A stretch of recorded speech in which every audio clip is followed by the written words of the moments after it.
Muy buenas noches. Muchas gracias por la invitación. Siempre es un gusto compartir lo que uno ve con frecuencia en el microscopio, pero también conviene comentar algunas de las situaciones que no vemos todos los días. Mostraré un panorama general de los pólipos y de las lesiones polipoides en colon. Y bueno, vamos a comentar por ahí los adenomas convencionales, que creo que ese es el primer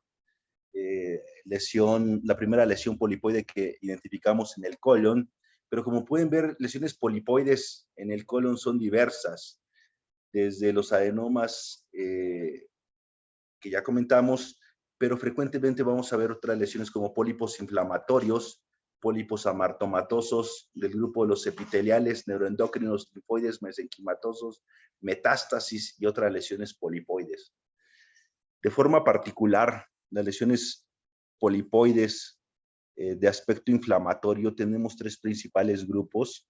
El pseudopólipo inflamatorio, que vamos a comentar sus peculiaridades que ocurren particularmente en el contexto de enfermedad inflamatoria intestinal. Este pólipo inflamatorio que lo entendemos muy bien en el contexto de úlcera rectal solitaria y estos síndromes de prolapso rectal, y otras lesiones como este pólipo inflamatorio mioglandular en el contexto de procesos inflamatorios crónicos.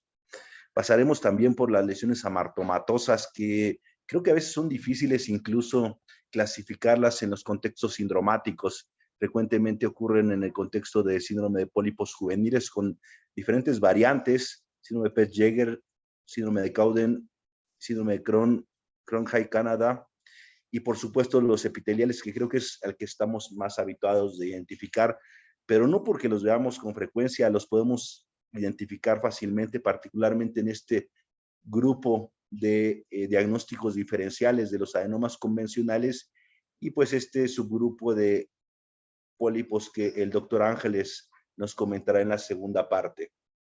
Comentaremos brevemente también la cuestión sindromática en los adenomas convencionales, y también un tema de lo más interesante son las lesiones polipoides en el contexto de enfermedad inflamatoria intestinal idiopática, particularmente en CUSI. Y pues brevemente comentaremos ya cuando estos adenomas progresan a una lesión invasora y desarrollan carcinomas. Quise mencionar acá este otro grupo, si bien no los vamos a comentar el día de hoy. Sí es importante cuando un gastroenterólogo endoscopista nos envía como una lesión polipoide, pues tener otros diagnósticos diferenciales, particularmente cuando son lesiones no mucosas o cuando están en la parte profunda de la mucosa. Entonces podemos tener aquí tumores neuroendocrinos, lesiones linfoides, particularmente esta presentación clínica conocemos como poliposis linfomatosa, que corresponde a linfomas de células del manto, pero también otros linfomas que pueden tener este patrón, y por supuesto las hiperplasias linfoides, que si bien se ven muy frecuentemente en el intestino delgado, a veces en el colon también las encontramos. Por supuesto, todas las lesiones mesenquimatosas que van desde una lesión del tipo pólipo tiroideo inflamatorio, tumor del estroma gastrointestinal, ganglioneuroma, todas las que están mencionadas ahí, metástasis que vamos a ver en ocasiones, particularmente melanomas, o en ocasiones en pacientes jóvenes con tumores germinales o en adultos con carcinoma renal, y bueno, entre otras lesiones pseudoneoplásicas. De tal forma que en estos minutos vamos a comentar estos tres principales grupos: los pólipos con patrón inflamatorio, pólipos con patrones amartomatosos y pólipos epiteliales. Entonces, en este subgrupo de pólipos inflamatorios, más que una entidad, es un patrón morfológico distintivo en donde vemos el epitelio frecuentemente muestra cambios regenerativos, úlcera, atipia, y con frecuencia el estroma también tiene cambios atípicos. De hecho, hay subgrupos de pólipos inflamatorios con estroma que semeja sarcomas. Este es el quizá más sencillo en un contexto de enfermedad inflamatoria de largo tiempo de evolución. Incluso vemos la mucosa atrófica y una lesión pediculada que, cuando la vemos desde el punto de vista histológico, corresponde a tejido de granulación, en su mayoría con vasos proliferando y una lesión superficial ulcerada.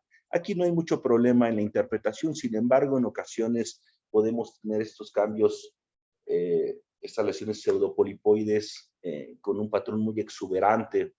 Incluso el riesgo que tenemos en estas lesiones es los cambios atípicos. En ocasiones vemos esta mucosa con vasofilia y planteamos el diagnóstico diferencial de displasia, que en este contexto, particularmente en CUSI, pues sabemos que el impacto en una lesión multifocal con displasia puede llevar a colectomía a nuestro paciente. También podemos tener en este mismo contexto de CUSI, hacia la porción basal, estos cambios típicos de CUSI, pero vemos la superficie claramente ulcerada y es lo que puede predominar. También podemos encontrar en estas lesiones pseudopolipoides estroma muy reactivo que da este patrón pseudosarcomatoso, que pues una recomendación es no informarlo y no diagnosticarlo, porque esto al clínico le puede generar dificultad en la interpretación si esto corresponde o no a un tumor mesenquimatoso maligno. Pero bueno, en ocasiones puede generar esta dificultad diagnóstica. Incluso plantear algún otro tumor mesenquimatoso, que no necesariamente sea maligno. Un tema y un grupo de pólipos o pseudopólipos muy interesantes es este que ocurre en un síndrome de prolapso rectal, que es muy interesante la discusión porque comentan que a veces el paciente no tiene prolapso o a veces la úlcera no está ulcerado o a veces no es solitaria, sino son múltiples. Son lesiones que ocurren habitualmente cerca de la unión anorrectal, en donde las glándulas, las criptas son ramificadas, exuberantes, con estas invaginaciones profundas. Y el riesgo principal es que, dado la vasofilia que tienen y a veces el patrón complejo, plantean el diagnóstico de adenocarcinoma.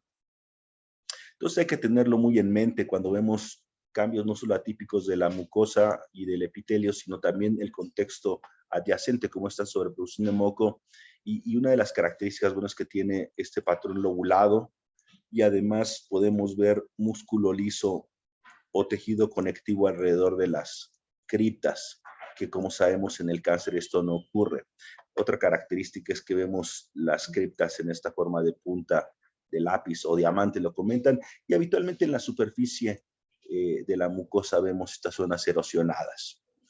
De hecho, cuando se contrastan los criterios para el diagnóstico de este grupo de pacientes que pues entendemos bien como colitis quística profunda en el contexto de síndrome de prolapso rectal y cáncer en la forma invasora, es justamente este patrón.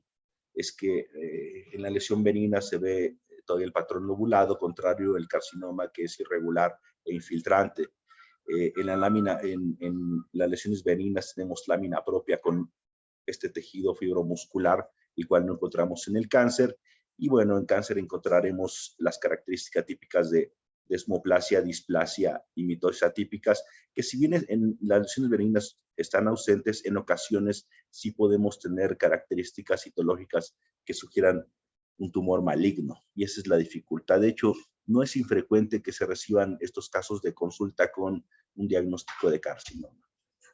Aquí hay otro ejemplo en donde es más clara la invasión o la pseudoinvasión, mejor dicho, de estas glándulas, de estas criptas con esta producción exagerada de moco que van más allá de la submucosa. Y a veces las glándulas son más pequeñas, el patrón no es tan lobulado. Sin embargo, desde la perspectiva citológica, vemos aún células caliciformes, incluso vemos el epitelio no neoplásico ni displásico. Y otra característica es que además de la fibrosis y la proliferación miofibroblástica, vamos a encontrar hemorragia antigua y reciente. También en el contexto de fenómenos inflamatorios crónicos en enfermedad diverticular podemos encontrar lesiones pseudopolipoides. De hecho, estas mucosas redundantes, frecuentemente los endoscopistas los mandan como pólipos y pues no vemos ningún cambio proliferativo. Más aún complicamos la interpretación cuando tenemos cambios que sugieren colitis ulcerosa, lo cual sabemos que enfermedad diverticular es un simulador tanto de enfermedad de Crohn como de colitis ulcerosa. Y bueno, patrones particulares de estos pseudopólipos, esta lesión mioglandular inflamatoria en donde vemos algunas criptas dilatadas y el músculo liso prominente, pero no con el patrón que vamos a comentar más adelante de los pólipos amartomatosos, ¿no? Que más bien tenemos ahí en los amartomatosos lesiones con músculo liso desorganizado y además también hay proliferación glandular. Y es ahí hacia donde vamos, hacia los pólipos amartomatosos, recordando que el amartoma consiste en una proliferación de tejido propio de tejidos propios del órgano, pero desorganizados. En este subgrupo de los pólipos amartomatosos tenemos estos 4 principales grupos. Y quizá el más complejo de todos este grupo de los pólipos amartomatosos tenemos a los pólipos juveniles. Estos pólipos juveniles se han clasificado de una forma cada vez más compleja, en donde tenemos 4 grandes grupos: el esporádico, el grupo de las poliposis juveniles de la infancia, la poliposis juvenil colónica y la poliposis juvenil generalizada. Vamos a depender de la localización y si tiene algún patrón de herencia, que en general son autosómica dominantes, y si hay una alteración genética distintiva. Por supuesto, cada uno tendrá diferentes riesgos de progresión a una neoplasia maligna. Por ejemplo, el esporádico es el de menor riesgo, dado que debemos de tener no más de 3 pólipos con morfología amartomatosa, y como vemos, en general no hay riesgo de progresión a un tumor maligno. Estas formas de poliposis juvenil de la infancia es una enfermedad fatal que además se acompaña de diarrea y una enteropatía perdedora de proteínas. De las formas que se ven con mayor frecuencia es esta poliposis juvenil colónica, que la característica es que tengamos más de 3 pólipos, principalmente en el colon. Sin embargo, podemos tener estos pólipos en el intestino delgado, aunque con menor frecuencia. Vemos que es autosómica dominante, pero no necesariamente vamos a encontrar progresión a un tumor maligno. De hecho, la penetrancia no es tan alta como la vamos a comentar en PAF, en pólipo adenomatosa familiar, y además con frecuencia tampoco encontramos una historia familiar. Estos son los genes que están alterados y el riesgo de progresión es más o menos de la mitad de los pacientes. Y la forma generalizada, digamos, es una forma un poco más agresiva, en donde tenemos no solo más de 3 pólipos, sino que podemos tener de 50 hasta 200 pólipos con estas alteraciones, y un riesgo también similar de desarrollar cáncer gastrointestinal, pero también, es decir, no solo cáncer colorectal, sino también carcinomas en otros sitios como estómago y duodeno. En general, las formas no sindromáticas tenemos un solo pólipo, 2, pero no deben ser más de 3, y vamos a identificarlos histológicamente como una lesión redonda que se caracteriza por tener múltiples criptas dilatadas, también redondas, en la porción intermedia del pólipo. En la porción superficial vamos a tener una zona erosionada, de hecho es lo que se ve en la superficie, que esto se entiende muy bien por el trauma, la lesión crónica que vamos a encontrar en la superficie. Y lo que vamos a encontrar, además de la glándula, la cripta dilatada, en la luz vamos a encontrar infiltrado inflamatorio neutrofílico, y a veces en la lámina propia también encontraremos neutrófilos, hemorragia antigua y reciente, además de proliferación miofibroblástica. Como comentábamos, hasta la mitad de los pacientes pueden tener progresión a una neoplasia maligna, en este caso carcinoma colorectal, y entonces pueden asociarse en la parte intermedia con zonas de displasia. Claro, hay que tener siempre en mente el diagnóstico diferencial de que es una lesión crónicamente ulcerada con trauma y que puede tener cambios regenerativos en la superficie. Entonces hay que evaluar en las partes profundas menos inflamadas para poder identificar los cambios displásicos. En la forma sindromática encontraremos múltiples pólipos, comentábamos bueno, tiene que ser más de 3 pólipos, y la mayor parte de los pólipos los vamos a encontrar en el colon distal. Sí va a haber un gradiente contrario a la PAF que afecta de forma difusa el colon. Los otros síndromes de pólipos amartomatosos incluyen el síndrome de Pesch-Jeghers, Cowden y Cronje-Canada, en donde vamos a encontrar el síndrome de Pesch-Jeghers, el típico que conocemos, en donde hay este síndrome de lesiones polipoides en tubo digestivo con la hiperpigmentación mucocutánea. Este es un pólipo yo creo que de los más sencillos de identificar porque vemos el tallo de músculo liso y a partir de ahí se ramifican las glándulas. Y curiosamente, el resto de los pólipos en síndrome de Cowden tienen morfología más parecida a síndrome de pólipos juveniles. Pero bueno, aquí podemos ver las alteraciones genéticas que son distintivas. En Petersjeger es la mutación en el cromosoma 19, en Cowden tenemos mutaciones en el cromosoma 10, donde está el gen de PTEN. Y además, por supuesto, las características clínicas que se asocian con el síndrome. En este caso tenemos lesiones mucocutáneas que son habitualmente lesiones benignas de anexos, y aquí tenemos trastornos en la maduración, particularmente de lesión de tejidos ectodérmicos. Hay alopecia, distrofia ungueal y alteraciones de pigmentación cutánea. Lo importante de estos tres grupos de síndromes de pólipos amartomatosos es la asociación con cáncer. Particularmente, Petersjeger tiene incremento de cáncer colorectal, pero también de sitios extraintestinales como páncreas y estómago, incluso fuera del tubo digestivo como mama, al igual que Cowden, que tenemos cáncer en tumores sólidos, mama, tiroides y colorectal. Este es el típico síndrome de Petersjeger, donde tenemos los tallos fibromusculares con estas glándulas, estas criptas ondulantes, complejas. Y una cosa que también debemos de poner mucha atención es el fenómeno de pseudoinvasión, algo que comentábamos en este síndrome de prolapso rectal y colitis quística profunda. Podemos encontrar también un fenómeno similar, incluso con la presencia de mucina en la capa muscular. Sin embargo, volviendo a la interpretación inicial, lo habitual es que no encontremos atipia en estas células que están pseudoinvadiendo. Aquí a mayor aumento tenemos el moco y las glándulas, pues un tanto complejas, pero no muestran atipia. Encontramos células caliciformes y células absortivas. En este otro síndrome podemos tener las criptas dilatadas, pero lo más importante es que vamos a encontrar esta fibrosis en la lámina propia. Y en este último síndrome, de hecho, se parece más a un síndrome de poliposis juvenil, pero las alteraciones genéticas son diferentes, como le hemos ido comentando. Finalmente, en este grupo de pólipos de tipo epitelial, vamos a comentar, bueno, el doctor Ángeles nos comentará en breve estos pólipos o lesiones cerradas, con toda su nomenclatura que sigue cambiando y es muy compleja. Pero nosotros nos vamos a enfocar en este subgrupo de lesiones.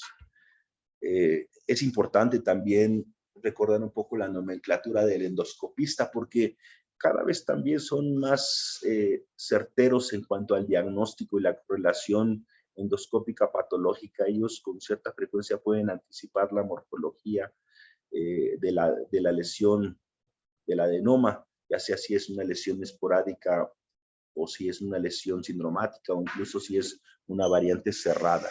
Entonces ellos, dependiendo de los patrones morfológicos, pueden predecir y con mucha certeza cuál es el patrón morfológico que vamos a ver en la histología. Este es el primero que creo aprendemos a diagnosticar, a identificar un adenoma tubular que por definición sabemos que tiene displasia de bajo grado. Ahí están las criptas y los núcleos habitualmente llegan a la mitad, ¿no?, de la cripta, y con esta idea que forma estas estructuras tubulares y de ahí su nombre. Y en este contexto, pues la contraparte del adenoma velloso. Es importante discriminar los diferentes patrones por los riesgos que hay en cuanto a la progresión hacia una lesión de mayor grado. Y de ahí la OMS acuñó y ha aceptado este término de adenoma avanzado, que incluye estas tres características: lesiones que habitualmente midan más de 10 milímetros, que tengan lesión vellosa o túbulo vellosa, y que en el pólipo, en el adenoma, encontremos displasia de alto grado, carcinoma intramucoso, lo cual esto pone el paciente en mayor riesgo y pues tiene que proponerse otro tipo de seguimiento. Aquí hago un énfasis que, bueno, también se ha propuesto este 25% de si tenemos en un contexto de adenoma tubular más de 25% de componente velloso, le llamamos túbulo velloso, ¿no? Ahora, en cuanto a las recomendaciones, esto sigue cambiando, pero lo más importante es justamente si son lesiones de menos de 1 centímetro o más de 1 centímetro, si tienen morfología vellosa o túbulo vellosa, y si tiene el contexto sindromático, que vamos a comentar más adelante, particularmente los dos síndromes que con mayor frecuencia vemos en este subgrupo de pacientes son poliposa adenomatosa familiar, que tiene habitualmente más de 100 pólipos, y síndrome de Lynch, que corresponde a un carcinoma colorectal hereditario no polipósico.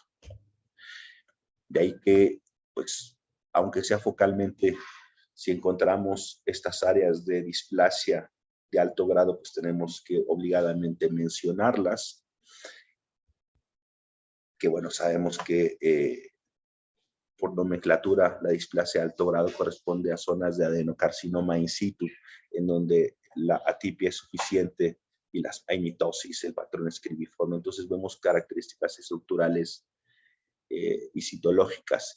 Y por supuesto, cuando veamos estas glándulas, estas criptas con displasia de alto grado, hay que buscar en la periferia a ver si hay grupos de células para diagnosticar un carcinoma intramucoso, que de hecho en lesiones, particularmente las lesiones polipoides, es difícil seguir la muscular de la mucosa y entonces diagnosticar un carcinoma intramucoso o un carcinoma invasor. Aquí la recomendación es que pues hagamos una tinción de Masson, una queratina para ver si hay glándulas individuales y por supuesto más niveles en hematoxilina eosina, identificar si este tumor está invadiendo o no el estroma más allá de la muscular de la mucosa. Peculiaridades que nos gusta ver en la patología. Este es un patrón peculiar de adenoma. Es un adenoma tubular rico en células de Paneth que está descrito en algunas series hasta en 20% de los casos. No tiene ningún impacto, pero se ve bonito. Otras áreas, como en esto, podemos ver metaplasia epidermoide, que tampoco tiene ningún impacto, pero también se ve bonito. Y en ocasiones también veremos este patrón que predomina las células claras, y así se llama adenoma tubular con cambio de célula clara. Algo que sí es importante es la forma sindromática. Tenemos aquí un caso típico de poliposis adenomatosa familiar, en donde pues evidentemente tenemos más de 100 pólipos. Y aquí la recomendación será lo siguiente: en lo posible clasificar en las formas clásicas de PAF, en donde sabemos que hay cuando menos 100 pólipos, que pueden incluso pasar más allá de los 1000. Y aquí es muy importante incluso cuando veamos, por ejemplo, adenomas en la región duodenal o cerca de la ampolla o en estómago, o es decir, en sitios poco frecuentes, hay que buscar estas formas clínicas que a veces podrían no estar diagnosticadas. Aquí, por supuesto, hay que buscar mutaciones en línea germinal de APC, porque es un trastorno autosómico dominante, y además de alta penetrancia, por lo cual si el paciente es diagnosticado con PAF, la progresión a carcinoma es prácticamente de 100% antes de los 35 años. Por lo tanto, la recomendación es hacer colectomía total. Y además, el alto riesgo de desarrollar neoplasias en intestino delgado, incluso en estómago. Y variantes de PAF, Gardner, por ejemplo, si tenemos lesiones, particularmente tumores desmoide, fibromatosis abdominal o algunas lesiones en los huesos, quistes epidermoides o lesiones dentales, y este otro síndrome que se llama Turcot, que tiene tumores en el sistema nervioso central, particularmente meduloblastoma. Como ven, es la misma alteración genética y es la misma recomendación clínica. Y hay una forma que también hemos encontrado ahí que es a veces difícil de identificar. Esa es una forma atenuada de poliposa adenomatosa, en donde tenemos, por definición, menos de 100 pólipos, aunque tiene el resto de las características, por lo cual el diagnóstico se hará buscando la mutación en el paciente. un poquito menos de probabilidad de desarrollar carcinoma, pero nos sigue siendo muy alto.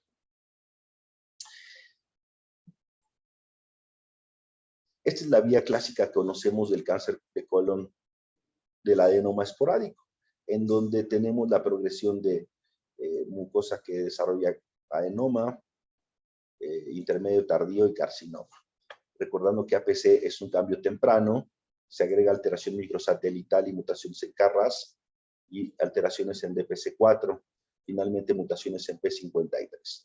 Sin embargo, se ha recientemente identificado una vía alternativa, además de la vía cerrada que nos comentará en poco el doctor Ángeles, en donde tenemos un subgrupo de pacientes que desarrollan cáncer colorectal en el contexto de CUSI, de colitis ulcerosa.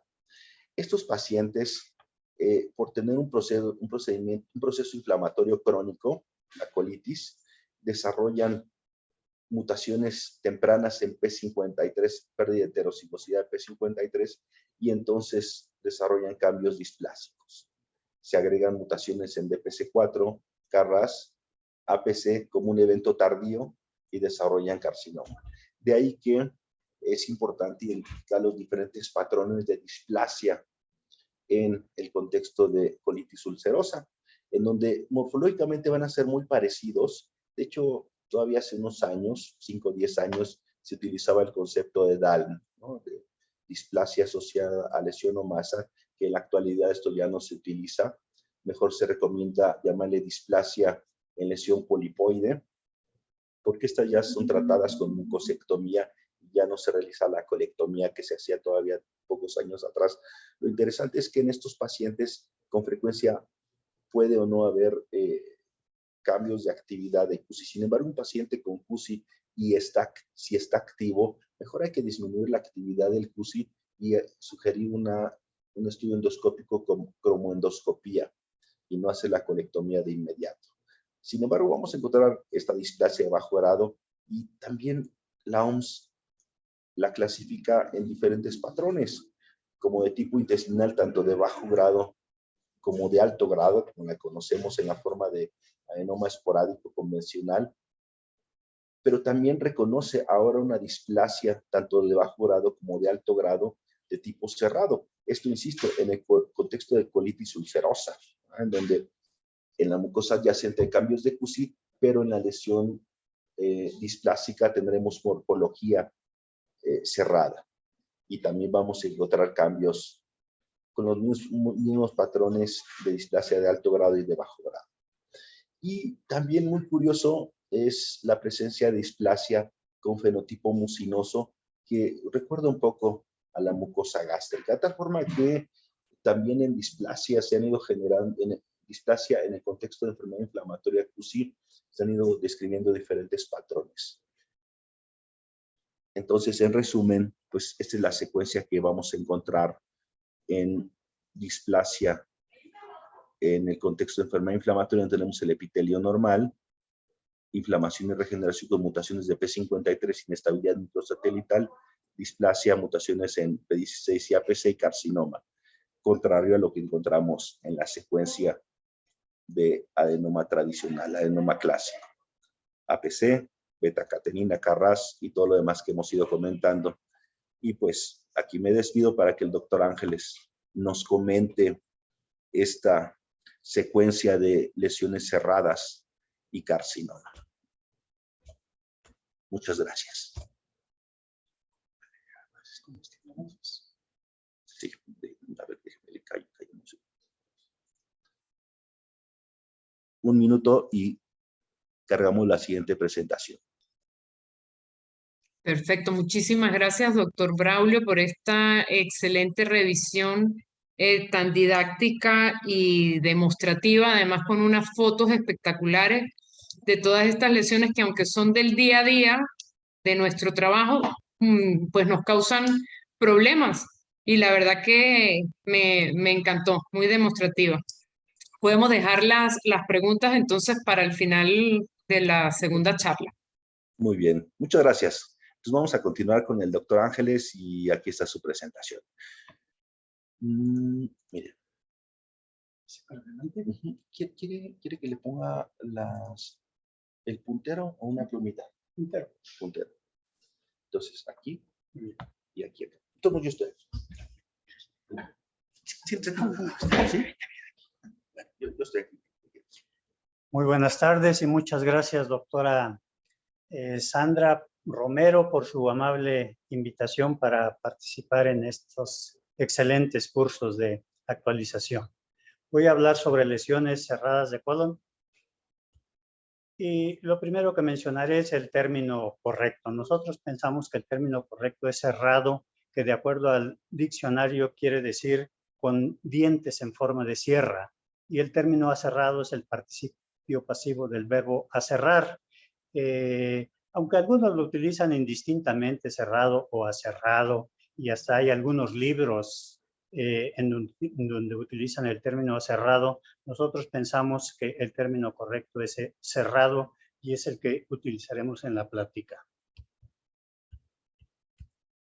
En la clasificación de la OMS de 2010 mencionan estos 3 tipos de lesiones cerradas. Es una clasificación muy simplificada, muy fácil de entender, muy fácil de aprenderse, y es la que seguiremos en parte con fines de exposición en la plática. De acuerdo a esta propuesta de la OMS, hay 3 tipos de lesiones cerradas. Los pólipos hiperplásicos, los llamados adenoma diagonal pólipo cerrado sésil, y el adenoma cerrado tradicional.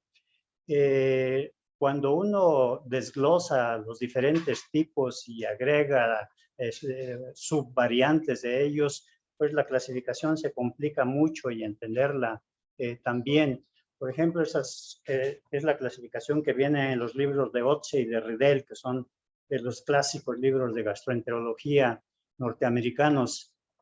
Aquí de nuevo vienen los pólipos hiperplásicos, los pólipos adenoma cerrado sésil y el adenoma cerrado tradicional. Pero los pólipos hiperplásicos los divide en 3 grupos: el microvesicular, el de células caliciformes y el pobre en mucina. Los cerrados sésiles los divide en 2 grupos: aquellos que no tienen displasia y los que sí tienen displasia, y los que tienen displasia los dividen en displasia cerrada y displasia adenomatosa, y el adenoma cerrado tradicional queda igual, pero agregan una forma no clasificada y una forma mixta. Entonces es una clasificación más completa, mucho más compleja, pero que también tiene algunos bemoles, algunas críticas que mencionaremos a lo largo de la plática. Y en este artículo publicado en el 2019, en donde hacen una actualización de las lesiones cerradas, proponen esta clasificación. 2 tipos de pólipos hiperplásicos, el microvesicular y el de células caliciformes, es decir, aquí eliminaron el pobre en mucina, y en la clasificación de la OMS también el pobre en mucina ya lo eliminaron y quedaron nada más 2 tipos de pólipos hiperplásicos. El cerrado sésil lo dividen en 2 grupos, sin displasia y con displasia. El adenoma cerrado tradicional queda igual y el adenoma cerrado no clasificado.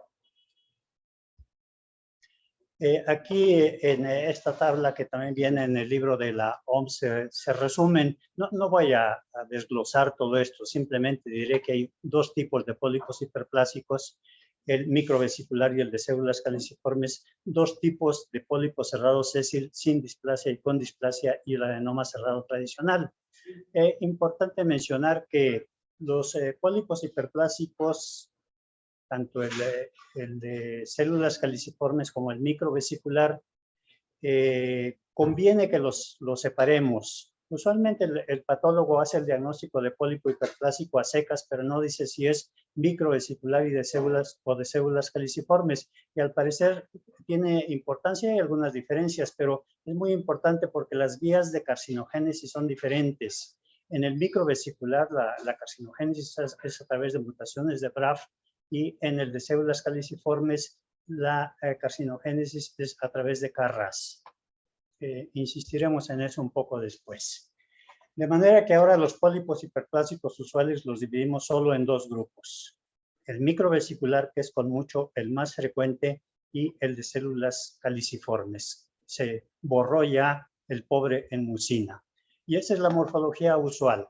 Se conserva la dirección de las criptas, el orden de las criptas, no hay dilatación en las porciones basales. Este sería el microvesicular, Ese sería el de células caliciformes y este sería el pobre en mucina, que ahora ya se cambió para acá porque también tiene microvesículas pequeñas.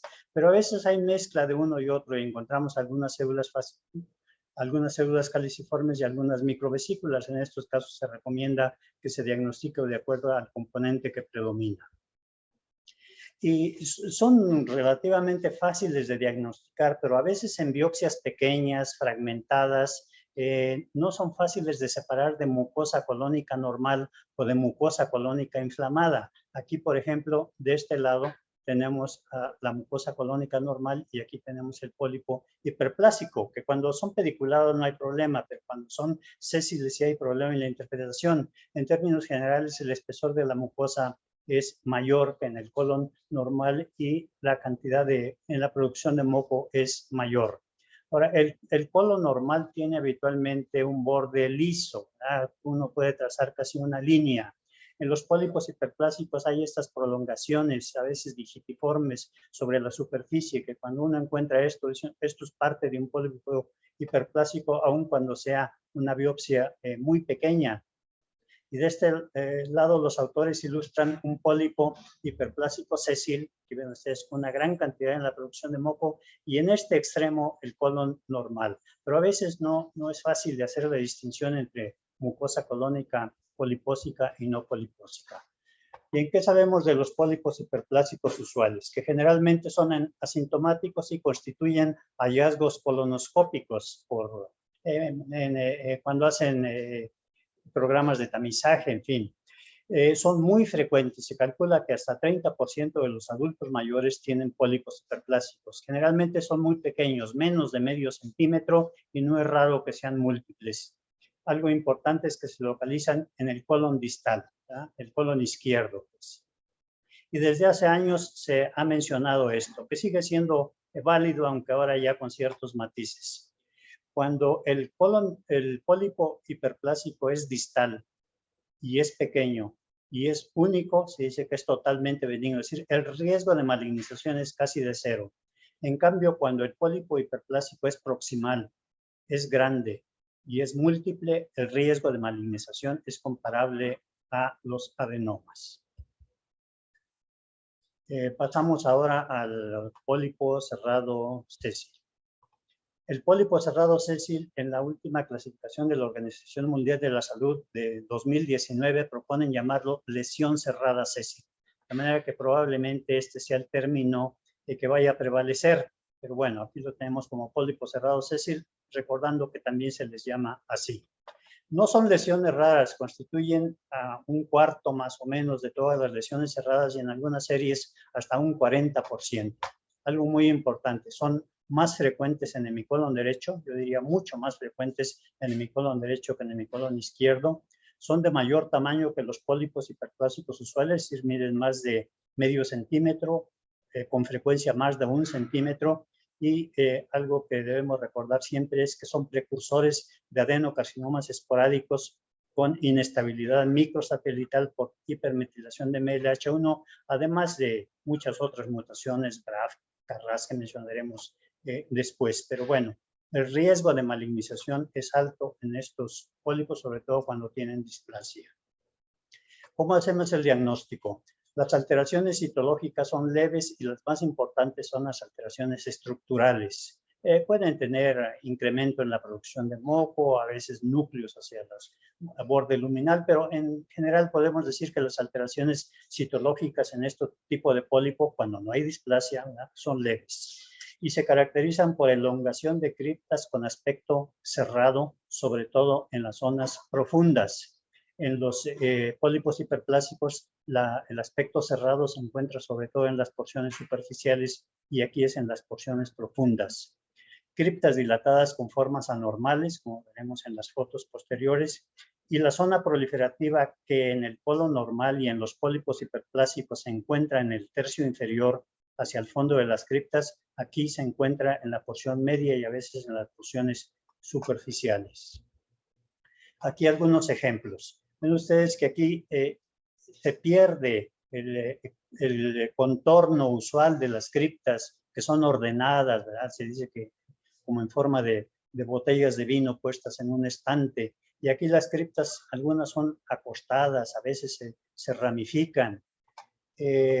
La producción de moco se encuentra con frecuencia incrementada y el aspecto cerrado, ¿verdad?, que puede ser muy focal, se encuentra hacia el fondo de las criptas, a diferencia de los pólipos hiperplásicos, en donde el aspecto cerrado está en las porciones superficiales.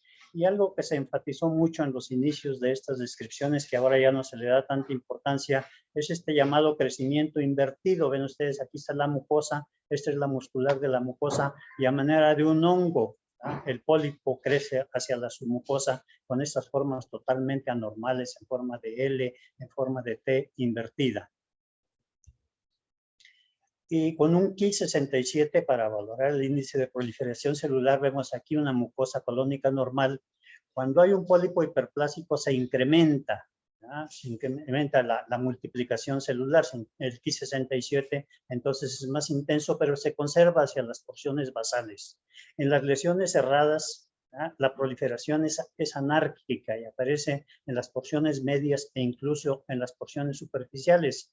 De manera que algo práctico es que a veces cuando uno tiene duda de si se trata de un pólipo hiperplásico o de un pólipo cerrado, puede hacer un Ki67, y si la proliferación es anárquica, si el índice de proliferación está por todos lados, favorece que sea un pólipo cerrado. Pues estas son algunas de las diferencias entre los pólipos hiperplásicos y el pólipo cerrado sésil o lesión cerrada sésil. Los pólipos hiperplásicos se localizan con mayor frecuencia en el colon distal, colon izquierdo sobre el derecho, a diferencia de los cerrados, que son más frecuentes en el derecho que en el izquierdo. Son de pequeño tamaño, estos son de tamaño grande, habitualmente más de medio centímetro. El crecimiento invertido no ocurre en los hiperplásicos, sí en los cerrados sésiles. El aspecto cerrado en el hiperplásico está cerca de la superficie y en el cerrado sésil cerca de la base. La dilatación de las criptas ocurre en el pólipo cerrado sésil, pero no en el hiperplásico, al igual que la ramificación. La zona proliferativa se conserva en la porción basal en el hiperplásico y es desordenada en los pólipos cerrados sésiles. El pólipo cerrado, por definición, no tiene displasia, pero puede presentar displasia. Entonces se propone este término de pólipo cerrado sésil con displasia, o de acuerdo con la OMS ahora, lesión cerrada sésil con displasia. Se sabe que evolucionan a corto plazo a adenocarcinomas, incluso más rápido que los adenomas tubulares y túbulos vellosos, y por esta razón se ha sugerido no graduar la displasia en estas lesiones. En parte porque la variación interobservador es enorme y en parte porque se sabe que rápido pasan de displasia de bajo grado a alto grado y adenocarcinomas, de manera que no tiene importancia práctica graduar la displasia. Ahora se aceptan en la actualidad 4 tipos de displasia. Esto ha venido a complicar un poco la interpretación para los patólogos. Desde ese año se propuso la displasia cerrada y la displasia adenomatosa, y cuando no podemos clasificarla, displasia de tipo no especificado. Pero en años recientes apareció este nuevo tipo de displasia que se le ha llamado displasia de desviación mínima. Y en esta tabla se resumen los tipos de displasia, ¿no? La displasia cerrada y la displasia adenomatosa. La displasia cerrada, cuando en las áreas de displasia, ¿verdad?, aquí hay un área de no sin displasia y aquí hay un área con displasia, la displasia conserva ese patrón cerrado. Y en la displasia adenomatosa, pues se parece más la displasia a los adenomas tubulares o tubulovellosos. Aquí vemos un área con displasia y aquí un área sin displasia. Cuando no las podemos clasificar, entonces ponemos el indefinido o no, tipo no especificado.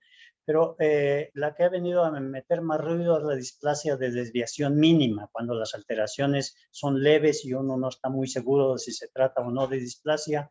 Y en estos casos se dice que es indispensable hacer una inmunohistoquímica para MLH1.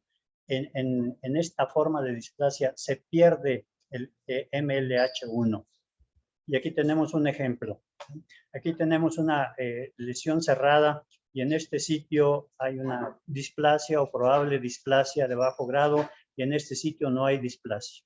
Cuando hacemos un MLH1 en las zonas no displásicas, son estas, se conserva el MLH1, que es una tinción nuclear, ¿no? Y se pierde el MLH1 en la zona displásica. Entonces se dice que es indispensable hacer esta inmunoreacción. Bien, pasamos a las adenomas cerrados tradicionales, que fueron los primeros que se describieron y por eso se le ha llamado tradicional y se sigue conservando el término. A diferencia de los pólipos cerrados sésiles o lesiones cerradas sésiles, los adenomas cerrados tradicionales son más frecuentes en el colon distal, mucho más frecuentes. Tienen una menor asociación con carcinoma, a pesar de que por definición tienen displasia de bajo grado que los pólipos cerrados sésiles del colon derecho. Pueden tener crecimiento sésilo pediculado e histológicamente se caracterizan por una configuración filiforme con células cilíndricas de citoplasma eosinófilo y por criptas ectópicas. Aquí tenemos un ejemplo, pueden ser lesiones grandes, similares a los adenomas tubulares, y tienen también alteraciones en las criptas, en donde se ven acostadas en las porciones basales, pero lo distintivo es este aspecto filiforme con un citoplasma intensamente eosinófilo, y lo que se han llamado criptas aberrantes, pues son criptas que no desembocan hacia la luz del colon, desde luego en cortes bien orientados. Y se ha propuesto estas similitudes con la imaginación de los patólogos. Los pólipos hiperplásicos se parecen a una galleta de azúcar. Aquí está el dibujito. Los pólipos cerrados sésiles se parecen a un zapato, a una bota, ¿no? Forma de bota. Y los adenomas cerrados tradicionales se parecen a un helecho rojo, ¿no? Entonces, similitudes pueden ayudar a reconocerlos. Ahora, hay ocasiones en que vemos nosotros un pólipo hiperplásico de este lado y de este lado cambios de un adenoma cerrado sésiles. Al principio se propuso que a estas lesiones se les llamara mixtas, pólipos cerrados mixtos, pero ahora se dice que con una sola cripta que tenga morfología de un pólipo cerrado sésil debe llamarse a la lesión pólipo cerrado sésil. Esto es que los pólipos cerrados mixtos han desaparecido. Y recordar que otras lesiones pueden tener a veces un aspecto cerrado. Por ejemplo, un pólipo inflamatorio ulcerado, como es que les mostró el doctor Martínez, y puede interpretarse esto como un aspecto cerrado, o estos pólipos de prolapso cerca de la unión anorrectal, que también algunas de las criptas pueden tener aspecto cerrado. Entonces, debemos tener estos otros cambios para diagnosticar las lesiones como cerradas y no solo un cambio cerrado focal en otro tipo de pólipos. Esto ya se los mencionó el doctor Martínez. Hay ahora 3 tipos de vías de carcinogénesis. Nosotros vamos a hablar de la vía de carcinogénesis cerrada. Esta es una tabla un tanto compleja que se las voy a tratar de simplificar, ¿ya? Entonces, en las lesiones cerradas hay 2 vías de carcinogénesis. La vía BRAF y la vía CARRAS. Mucho más importante la BRAF que la CARRAS. Entonces, en la mucosa colónica normal puede haber una mutación de BRAF que dé lugar a un pólipo hiperplásico microvesicular o una mutación de BRAF que dé lugar directamente a un pólipo cerrado sésil. Se discute si esta lesión ocurre o si debe pasar obligadamente por un pólipo microvesicular. Sobre este pólipo cerrado sésil hay otros cambios de hipermetilación, activación del WNT, y entonces se producen una displasia con deficiente MLH1 o bien con MLH1 normal, y de aquí pasa a un adenocarcinoma. Cuando pasa a un MLH1 presente, ¿verdad? Hay activaciones de WNT y mutaciones de P53. Bueno, pero también el pólipo cerrado sésil probablemente, esta línea indica que probablemente a través de una mutación BRAF se transforma en un adenoma cerrado tradicional y luego ahí también, sobre todo por mutaciones de P53, pasa a un adenoma cerrado tradicional con displasia de alto grado y de ahí a un carcinoma. Recuerden que habíamos mencionado que la BRAF, la mutación BRAF, ocurre en los pólipos hiperplásicos microvesiculares y la CARRAS en los pólipos hiperplásicos de células caliciformes. Entonces, en la mucosa colónica normal ocurre una mutación de CARRAS y forma un pólipo hiperplásico de células caliciformes que por estos fenómenos de baja metilación de CPG se transforma en un adenoma cerrado tradicional que luego, sobre todo por mutación de P53, pasa a alto grado y de ahí a adenocarcinoma. Entonces, estas son las vías de carcinogénesis de manera muy rápida de estas lesiones cerradas. Ahora, hay muchos puntos de controversia en relación con las lesiones cerradas y la terminología va cambiando y los conceptos van cambiando. Algunos puntos de controversia. Unos patólogos norteamericanos sobre todo, han dicho, los pólipos hiperplásicos no existen en mi colon derecho, así como un dogma. Toda lesión con morfología hiperplásica en mi colon derecho debe llamarse lesión cerrada sésil. Los pólipos hiperplásicos de más de 1 centímetro deben ser considerados pólipos cerrados independientemente de su morfología. Es decir, no hay pólipos hiperplásicos de más de 1 centímetro. Y un pólipo con tan solo una cripta con características de pólipo cerrado sésil es suficiente para emitir el diagnóstico de pólipo cerrado sésil y no debe llamársele a estos pólipos mixtos. La displasia en pólipo cerrado sésil no debe gratificarse, ya mencionamos por qué, porque la variación interobservador es enorme y porque estos rápidamente pasan a displasia de alto grado y carcinoma. Para establecer el diagnóstico de pólipo cerrado sésil con displasia de desviación mínima, y esto creo que se hay de acuerdo, es necesario demostrar ausencia de MLH1 por hipermetilación. Y como conclusiones, los pólipos hiperplásicos usuales son lesiones cerradas probablemente neoplásicas. Y esto de probablemente neoplásicas quizá vaya a cambiar y se concluya que son seguramente neoplásicas. Estas son proliferaciones clonales exageradas que tienen las mismas mutaciones de las otras lesiones polipoides neoplásicas y dan lugar también a adenocarcinomas, de manera que muy probablemente estas lesiones desde un inicio sean neoplásicas. Yo creo que se va a seguir conservando el término de pólipo hiperplásico por costumbre, pero recordar que estas lesiones en realidad no son hiperplásicas, sino que son neoplásicas. Bueno, los pólipos cerrados sésiles o lesiones cerradas sésiles, de acuerdo con la última clasificación de la OMS, son más frecuentes en colon derecho, muestran criptas anormales, cerración en las porciones profundas, proliferación anárquica y alto riesgo de malignización, sobre todo cuando tienen cambios displásicos. En contraste, los adenomas cerrados tradicionales son más frecuentes en colon izquierdo, en colon terminal, muestran eosinofilia citoplásmica intensa y pocas veces se malignizan. Y como conclusión final, es muy importante que el patólogo establezca la diferencia, ¿no? Que los conozca y que pueda establecer la diferencia entre los distintos tipos de lesiones cerradas, porque tienen vías de carcinogénesis diferente, porque tienen morfología diferente, porque tienen mayor o menor propensión a desarrollar adenocarcinomas. Entonces creo que los clínicos y los patólogos debemos familiarizarnos con las lesiones cerradas y los nuevos conocimientos que van emergiendo todos los días. Muchas gracias. Muchísimas gracias, doctor Ángeles, por este paseo que nos acaba de dar por todas estas lesiones cerradas, que cada día vemos más porque las conocemos más y las diagnosticamos más, pero también porque nuestros gastroenterólogos ven más lesiones de este tipo que antes probablemente no las veían o no las identificaban. De verdad que fabulosa las dos charlas.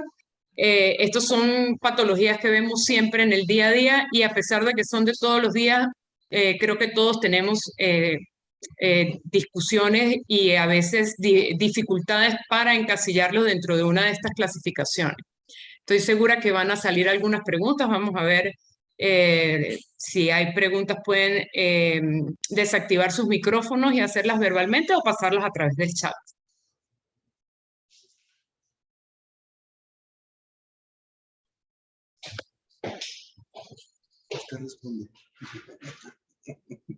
Por ahora veo solamente felicitaciones por acá, maravilloso, excelentes las dos charlas, qué belleza de charlas, muchas gracias, genial.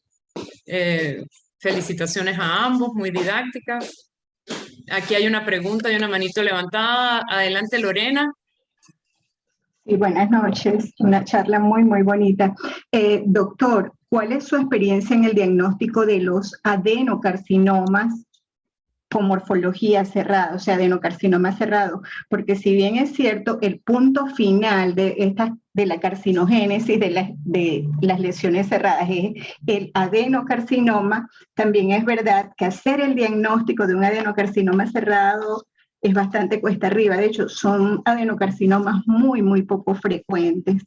De hecho, yo nunca he logrado diagnosticar uno. Entonces quisiera saber, doctor, ¿cuál es su experiencia en cuanto a esto? Bueno, nosotros también los vemos con poca frecuencia y probablemente una de las razones sea que vemos carcinomas colorectales en etapas avanzadas. Se ha dicho que cuando una lesión cerrada da lugar a un adenocarcinoma, en etapas iniciales del desarrollo del adenocarcinoma se preserva, aunque sea en algunos sitios, el aspecto cerrado, pero que este aspecto cerrado va desapareciendo conforme el adenocarcinoma va creciendo y se necrosa, en fin, y por esta razón probablemente en nuestro medio, aquí en México así es, y creo que en Venezuela también, en el resto de América Latina muy probablemente, vemos pocos adenocarcinomas que podamos clasificar como cerrados. Yo he visto algunos en donde de manera focal tienen el cambio cerrado y en otras áreas ya lo pierden. Sí, gracias, doctor, porque en realidad son muy poco frecuentes, ¿no? Uno esperaría conseguirlos con más frecuencia en aquellas lesiones que se presentan del lado derecho, pero pues en la práctica no es lo que sucede. Muchísimas gracias, doctor.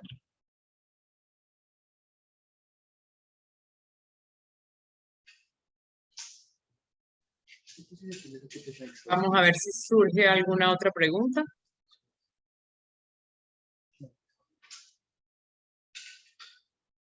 Si no, pues creo que estuvo muy clara la explicación de ambas charlas y no me queda otra cosa que agradecerles por su participación, por sacar parte de su tiempo para compartir con nosotros y, y espero que nos sigamos viendo por esta vía en otras pláticas.